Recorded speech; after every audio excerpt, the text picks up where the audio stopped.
Mamplor 2 kilo.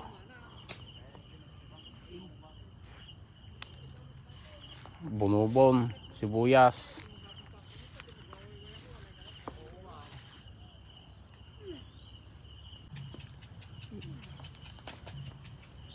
Dabukal yun now.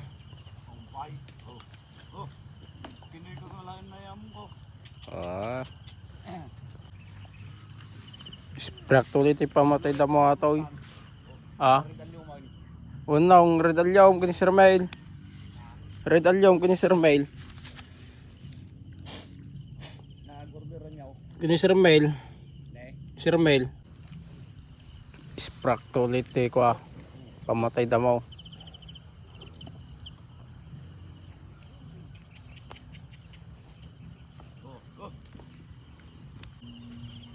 Yun mga kabukid, at magsasalang na ng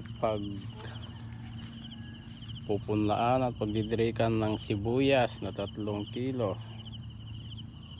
Doon po sa Palayas 1 kilong dirik, at dito naman sa transplant 2 kilo. Ayun po yung pagpupunlaan na Araron Ninong Pio.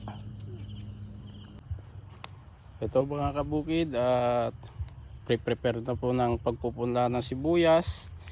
2 kilo po, at doon naman po sa baba yung Palayas ay direct po doon 1 kilo, kaya 2 kilo lang po dito mga kabukid. At ayun po si Mr. Cesar Tolentino at si Rostico and Ninong Pio ay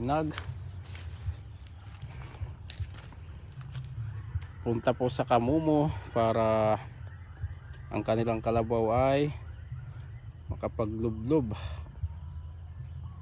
sa tubig dahil mainit na po mga kabukid. Kaksila di si Dain.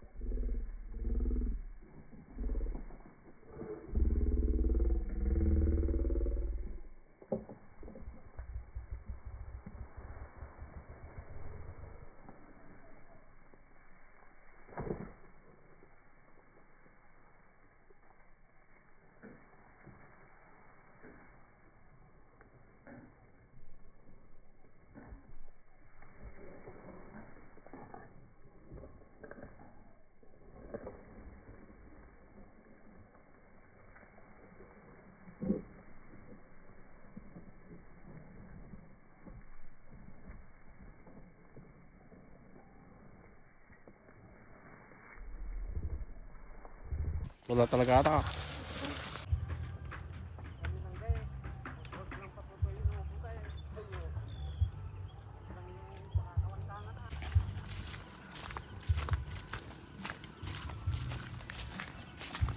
Bagar tawag gadong ngalog dan.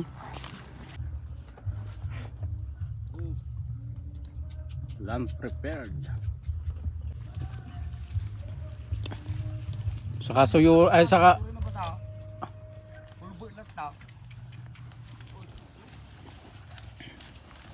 sakay paragos ya. Sakay paragaos. Na? Sakay paragaos. Mamagaan to ako po ng mga arado na, hindi mga arado ako. Bagar tanya nagtudo pa nga raw.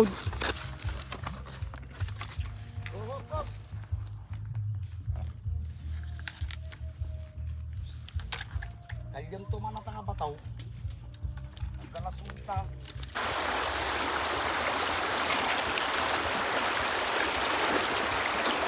Tubig, ang tubig, malinis. galing sa bundok.